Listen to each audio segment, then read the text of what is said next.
When my son moved back home, I thought I was gaining company, not losing my house. People talk about empty nest loneliness. No one warns you about crowded nest silence, the kind that fills every room once love turns into ownership. He called one evening, his voice tired but sweet. "Mom, can we stay for a little while? Just until things settle?" Of course, I said yes. That's what mothers do. We open doors before questions, and lock our pain only after they leave again. When he arrived with boxes, laughter, and a new wife whose perfume filled the hallway, the house suddenly felt alive. I even put fresh curtains in his old room, white ones, the kind that catch sunlight and hope at the same time. On their first night, I took the brass key from my ring, the one that had opened every memory in this house, and handed it to him. "Hey," I said, "you'll need this. Home should never feel like permission." He smiled, kissed my forehead, and slipped it into his pocket like it was a promise. That tiny sound, metal meeting metal, felt like love locking itself into the wrong place. But I didn't know that yet. The next morning, the house woke earlier than it used to. Cabinets slammed, phones buzzed, laughter spilled down the hallway. It was wonderful, for a while. She liked to play music while cooking, songs I didn't recognize, beats that made my china tremble on the shelves. I told myself, it's youth, and brewed my tea a little stronger. A few days later, my son moved the old sofa to the other wall. He said it opened the space. I nodded. Even when the new space opened between us, I nodded. He repainted the living room beige, the same beige they use in hotels, a color that belongs to no one. I remember standing there, brush in my hand, pretending I couldn't feel my memories being covered layer by layer. That night we ate together. She scrolled through her phone between bites. He answered emails. I told a story about when he was little, how he once drew a house with no doors because he said home never needs an exit. No one laughed.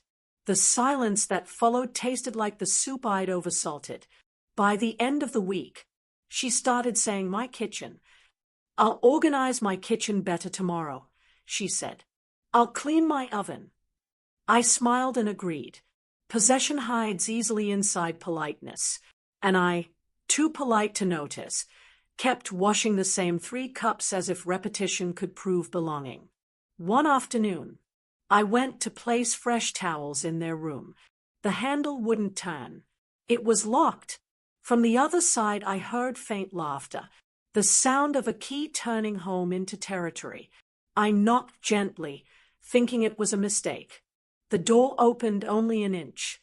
"We're just keeping our things safe, Mom," he said, smiling. "Safe? From whom?" "The woman who gave him everything." I didn't ask.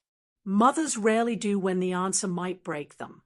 That night I sat in the living room, looking at the faint beige walls and the space where my old clock used to hang. It ticked too loudly, they said. Now the room was quiet, too quiet. I held my tea, still warm, still mine, and whispered, "You can repaint walls, but not the memories underneath." The key was missing from my ring now. The empty space where it once hung felt heavier than the key ever did. "It's strange," I whispered to myself, "how quickly a house can forget its owner."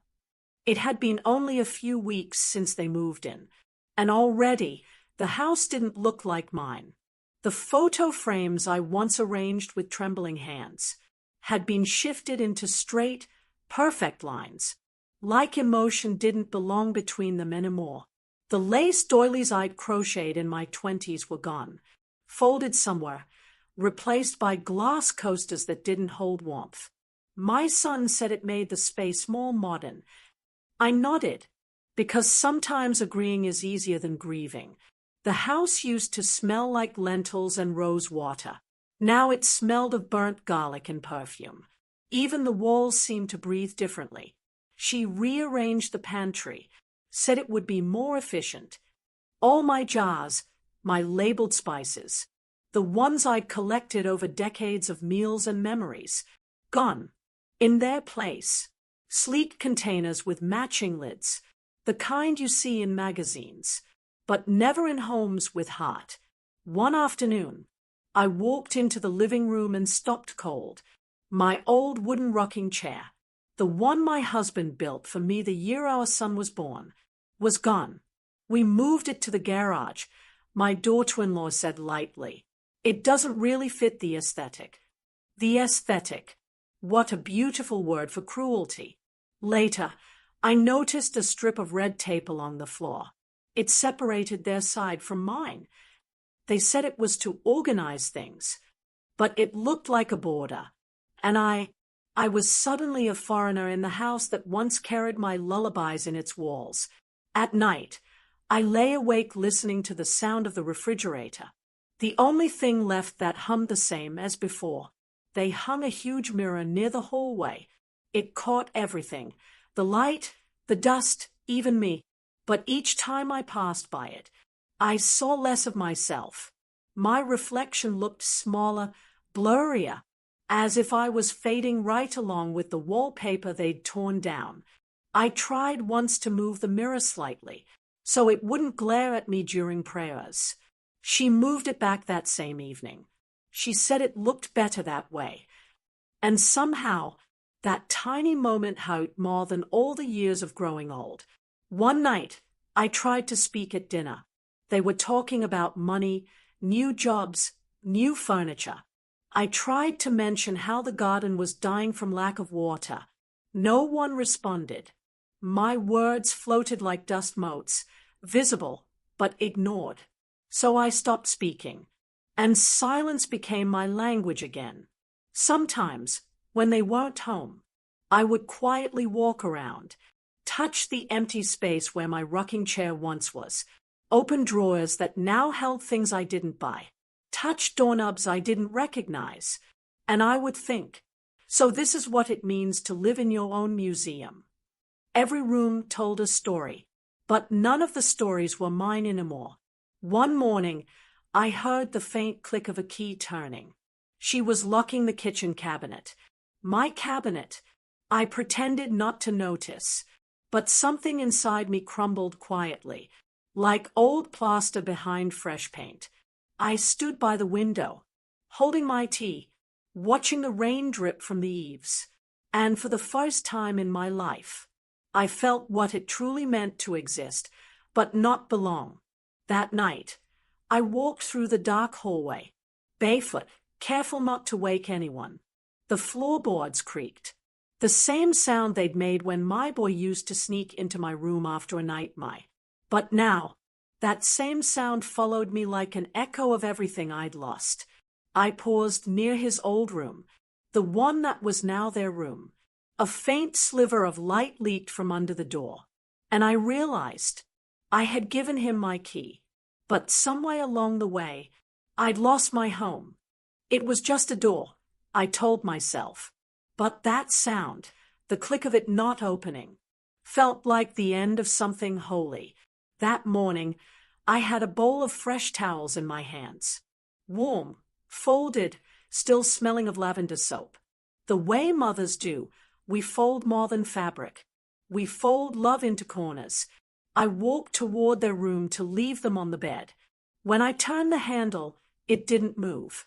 At first, I thought maybe it was stuck. Humidity does that to old doors. So I tried again, softer, then harder, and that's when I heard it, the faint shuffle from the other side, and a lock sliding into place. He came out later, all smiles. Too bright, too rehearsed. "Mom," he said, "we just locked it because our documents are inside. You know how she worries." She smiled, too, but her eyes never met mine. I nodded. I've learned that nodding is how mothers cry without being noticed. Later that night, I lay awake listening to the wind against that door.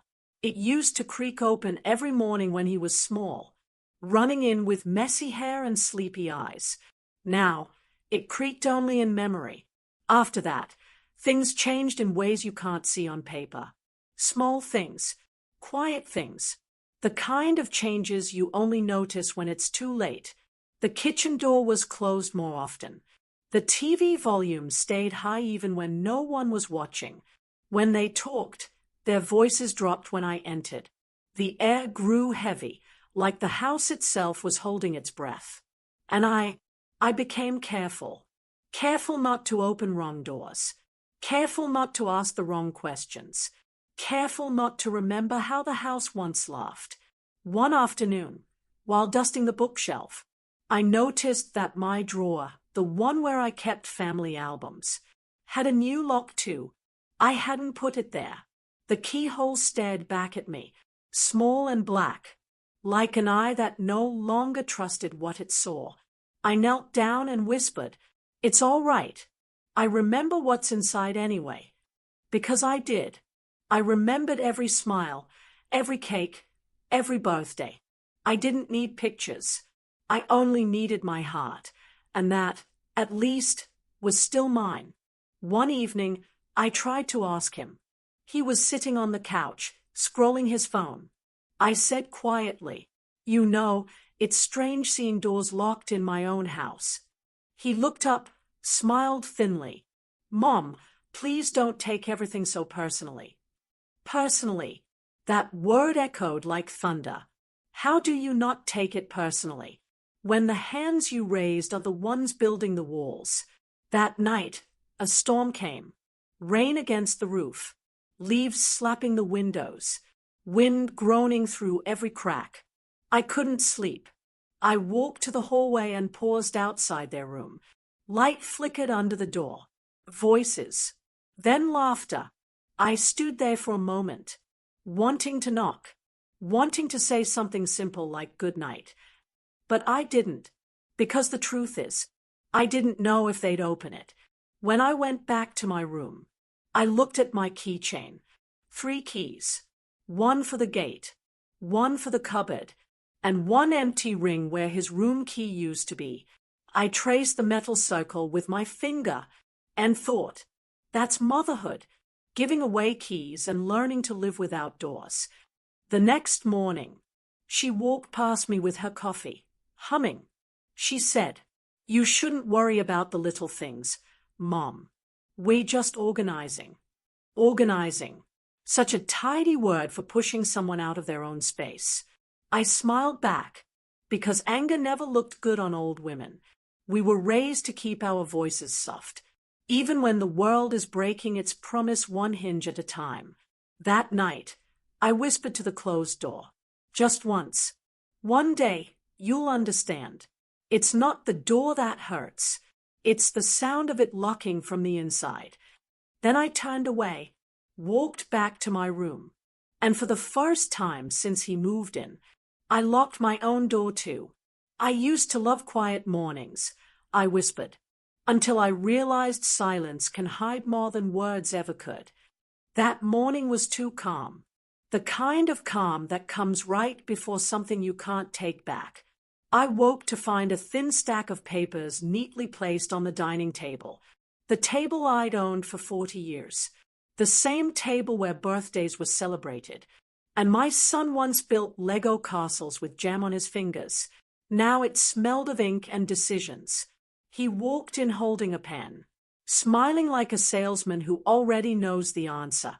"Mom, could you just sign these? It's just for maintenance stuff. House ownership proof, bank updates, routine paperwork." Routine. That word felt sharp in my chest. Nothing about life was routine anymore. He placed the pen in my hand so gently, as if giving me a flower. And like every mother before me, I trusted the hands I raised. I didn't read it all. My eyes aren't as good as they used to be, and my heart was too busy believing his. He pointed where to sign. 3 neat X's. My name.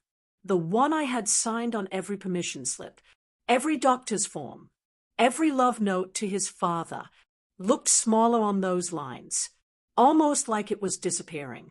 When I handed the papers back, he hugged me, tighter than usual, almost as if he knew something I didn't. Later that evening, she made tea for herself, but not for me. She hummed, happy, glancing toward the folded papers on the table. She said something quietly to him, and they both smiled. It wasn't a smile I recognized. It was the kind of smile people wear when they've already locked a door behind them. 2 weeks later, I went to renew my pension paperwork. The clerk looked confused. It shows here this address isn't under your name anymore. I laughed softly. That must be a mistake. This is my house. He shook his head, typing fast. Ownership changed last month. Something inside me fell silent. Not broken, just still, like a candle snuffed out by its own smoke. When I came home, I sat at that same table, the one that had betrayed me in ink. I placed my palm on its surface, felt the tiny scratches, the stains of decades of life. And I thought, maybe this is what motherhood truly is, handing over everything you've built, hoping love will protect it better than a lock ever could.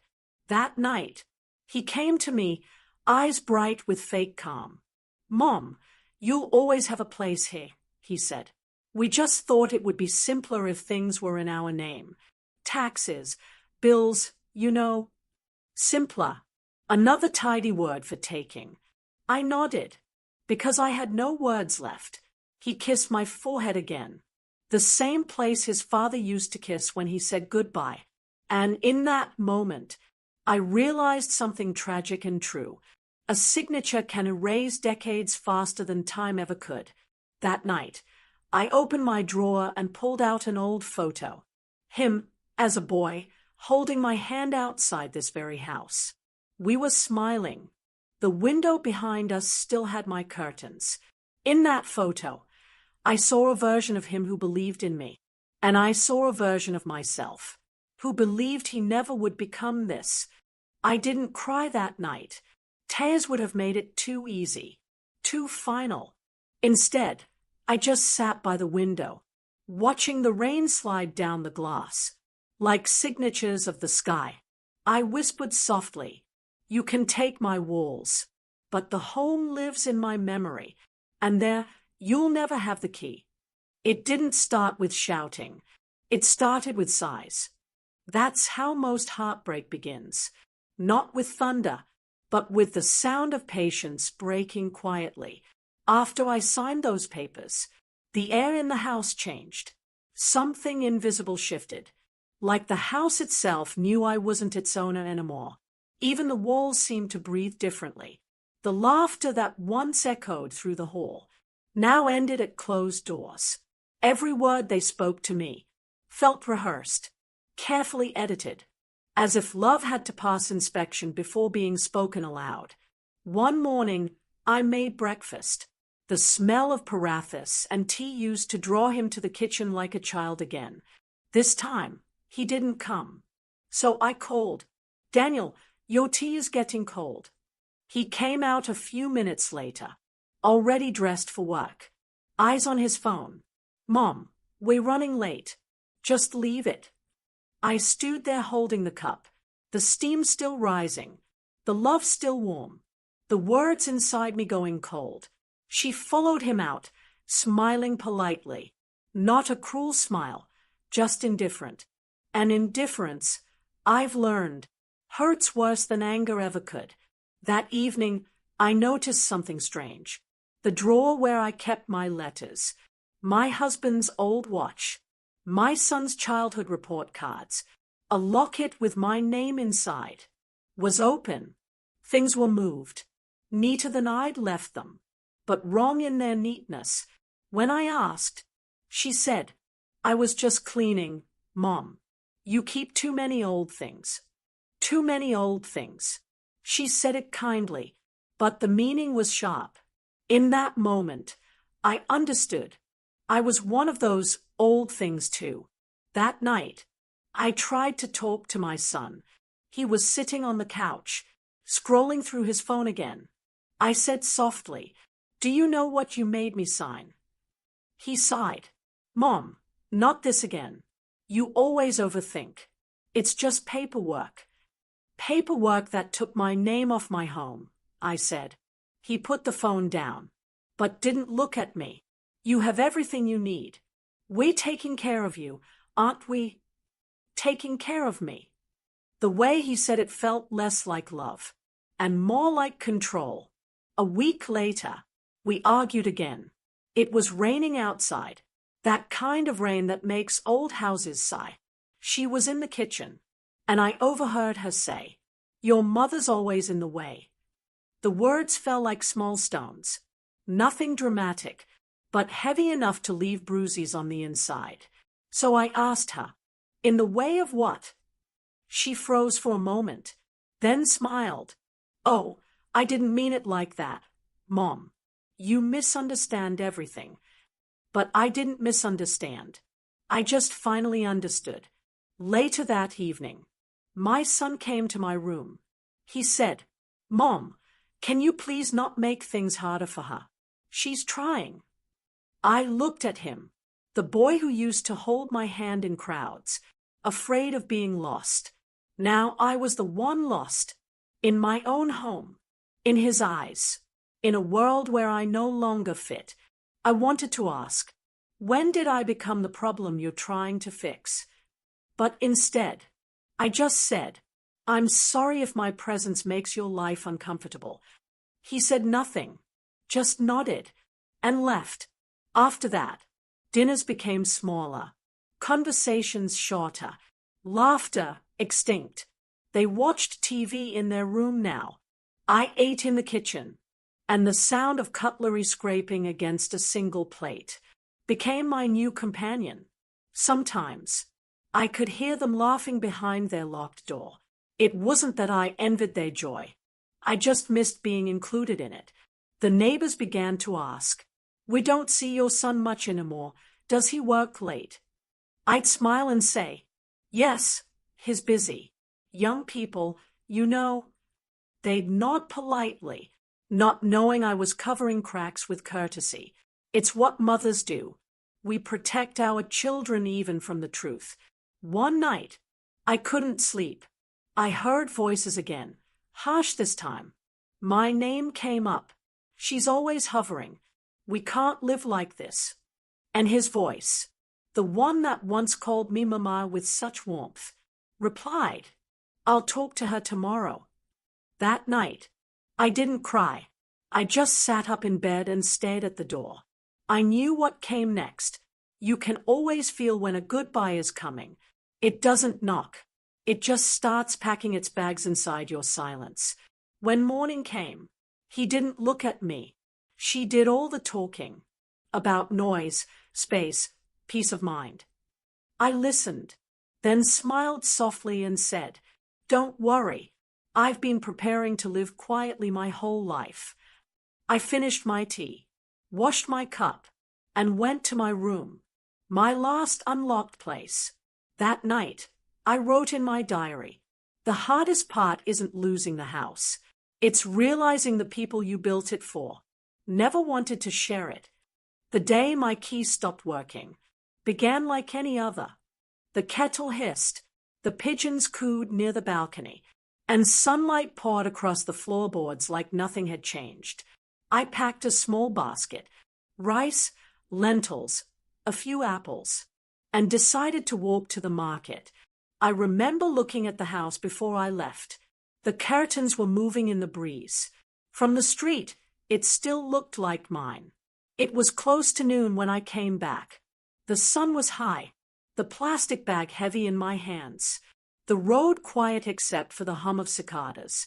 When I reached the gate, I smiled out of habit, like I always did coming home. I slipped the key into the lock. It didn't turn. I frowned, tried again. Nothing. A stubborn key. I took a deep breath, twisted harder. Still nothing. It was strange. The sound it made wasn't resistance. It was rejection. So I knocked. First softly, then louder. The curtains moved. Someone was inside. A moment later, the door opened just enough for one eye and a voice. It was her. Calm, steady, cold. Oh, you're back early. My key isn't working, I said quietly. She looked over her shoulder, then back at me. Daniel's not home. We changed the locks. I blinked. Changed the locks? Yes, just for safety. You know, some repair people were coming. Daniel will explain. I nodded automatically, still holding the bag of groceries, still standing on the porch that used to be my front step. I asked, "Can I at least put these inside?" She smiled politely. "It's okay, Mom. We'll handle it." And the door closed. Not slammed, just softly, like mercy pretending to be manners. I stood there for a long moment. The sound of my own breathing was louder than the street.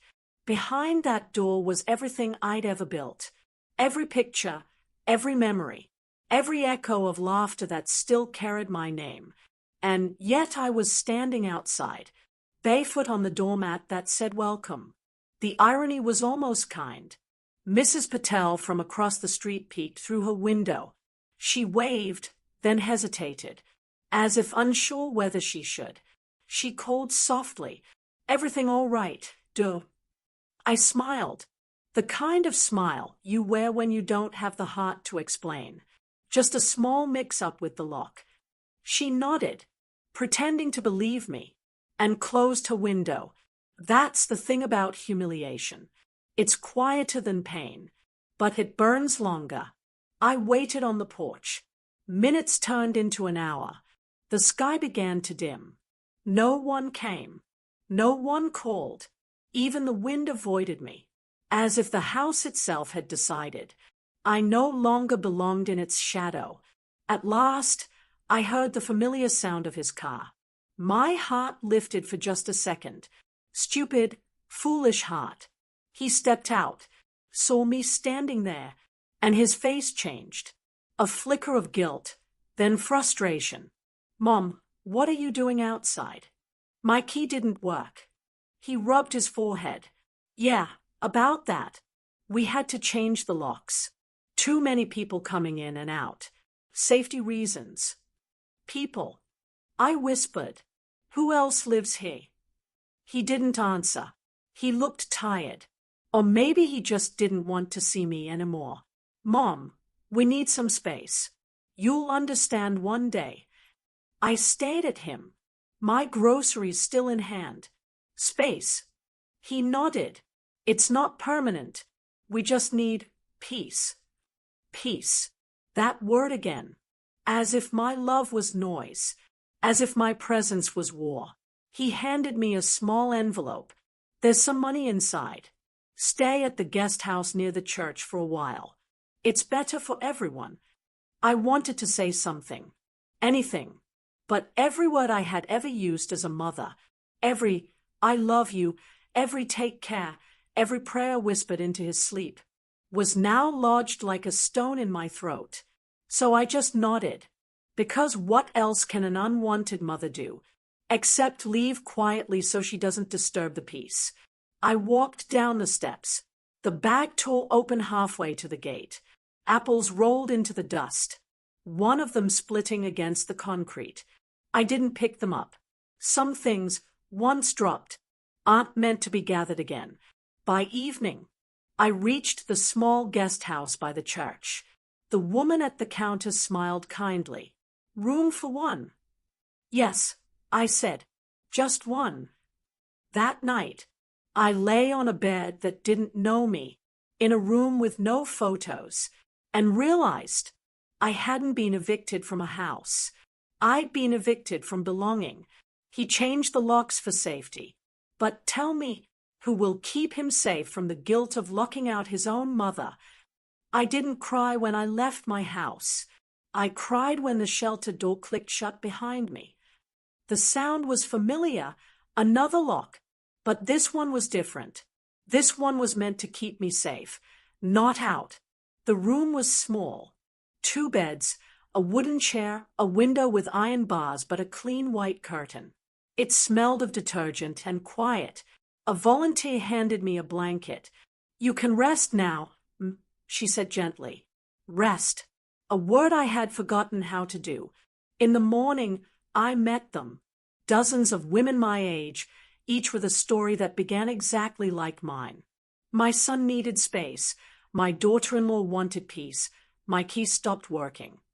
We laughed, but not with joy. It was the kind of laughter that keeps tears from overflowing. There was Mrs. Corona, who brought only a rosary and a photograph of her grandson.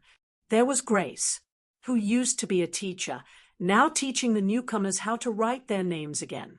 As if reclaiming identity one letter at a time, they called the place the Haven. To me, it felt more like a waiting room between heartbreak and healing.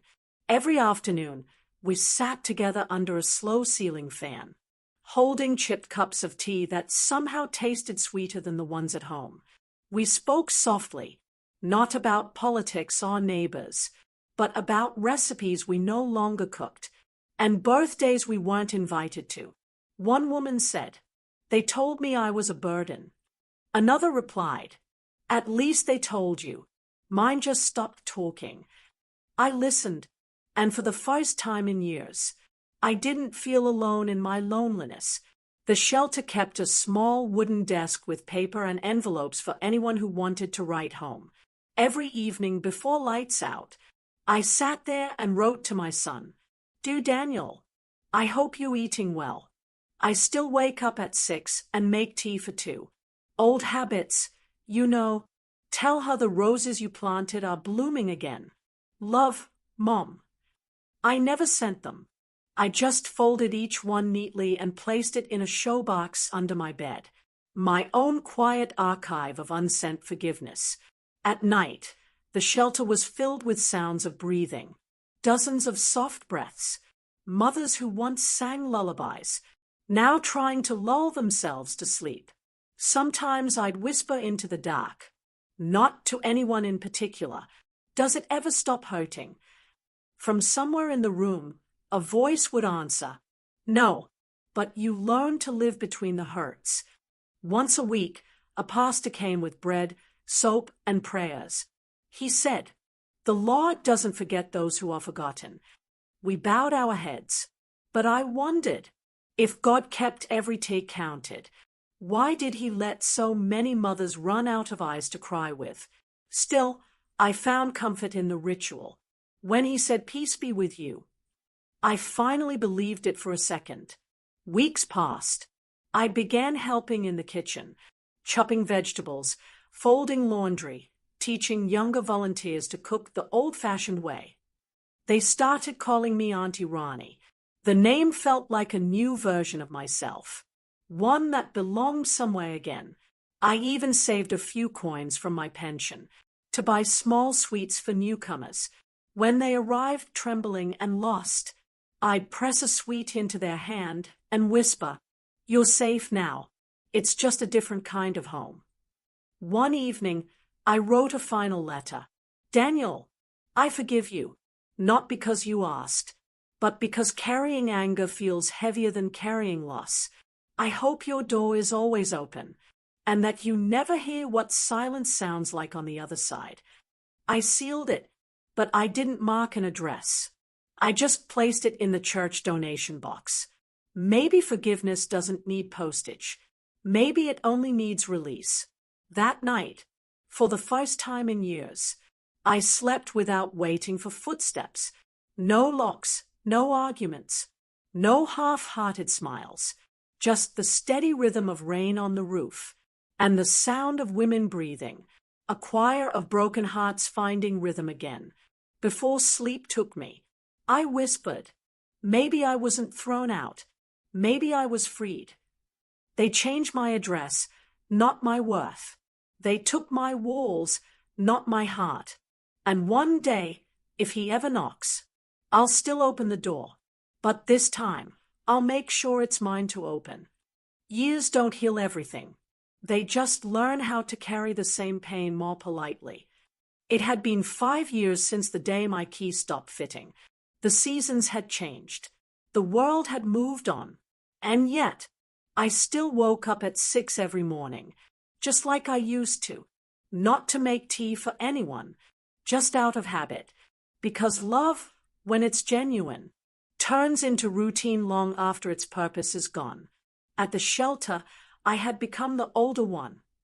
The new women called me auntie, and when they cried on their first night, I sat beside them with my blanket and said, "You'll get used to the quiet. It's not that bad once you stop expecting footsteps." But I never stopped expecting. Not really. One afternoon, the church volunteer came to collect donations. She carried boxes of old clothes, blankets, and a small pile of letters, unsent messages written by the women here. She asked, "Do you want any of these sent out, Auntie Ronnie?" I shook my head, then noticed one envelope lying near the bottom. My handwriting. The letter I wrote to my son. "No address," she said. "Shall I keep it?" "No," I whispered. "Let it go. Maybe it'll find the right doorstep someday." She smiled, tucked it gently among the others, and that was that. At least, that's what I thought. 2 weeks later, a young boy from the church came by with a bicycle. He said he'd been helping deliver charity mail. He placed a small envelope in my hand. "Someone sent this back," he said. "No return address, but it found you anyway." When I opened it, it wasn't my handwriting. It was his, my son's. The letter was short, written in the kind of trembling script that comes from sleepless nights. "Mom, I found your letter. It must have fallen under the door at the old house. She left last month. I don't know where she went, but the house is empty now. I sat on the floor and read your words again and again. You said you forgave me. But, Mom, I don't know if I'll ever forgive myself. If you're still at that place near the church, please write back. I don't expect you to come home. I just want to know if you're safe." I held that letter for hours, reading it until the paper grew warm in my hands. Part of me wanted to run, to catch the first bus, to finally see his face again. But another part of me whispered, he has to find his own way to forgiveness. You've already done your part. So I wrote just one line on the back of his letter. "I'm safe, my son. I hope someday you will be too." And I sent it back through the same boy on the bicycle. A month passed, then another. One morning, as I was hanging laundry behind the shelter, I heard the gate creak open. I turned, and there he was, older, thinner, his face lined with the kind of sorrow that money can't erase. He didn't speak right away. Neither did I. There are some silences words don't deserve to interrupt. Finally, he whispered, "I thought you'd never want to see me again." I smiled softly. "Then why did you come?" He swallowed hard, because I couldn't bear another locked door. We sat together on the wooden bench. He told me everything. How guilt kept him awake. How the house felt like a graveyard after I left. How even laughter sounded wrong without me there. He asked, "Can I come visit sometimes?" I said, "You don't need to visit, Daniel. You just need to remember. That's how love survives distance." He nodded, and for the first time in years, he cried. Not like a man, like my boy again. I let him cry. That's what mothers do. We hold broken things, even if they are the ones that broke us. That evening, he left. He promised to come back next week. He did. And the week after, he brought food, flowers, stories, not to erase the past, but to share the present. Before leaving one evening, he slipped an envelope under my door. Inside was a single line. "The house is yours again. Mom." I changed the name back. "Maybe the real home isn't a building," I whispered. "It's a heart that finally remembers who built it." I kept his letter beside my bed, not as proof of forgiveness, but as proof that even closed doors can open again. If someone has the courage to knock, if you're listening right now, Maybe you've hurt someone who still keeps a key for you. Maybe you're the one waiting behind a locked door. Either way, forgiveness isn't weakness. It's just love, learning how to breathe again. Call them. Visit them. Don't wait for time to open what your heart can unlock right now.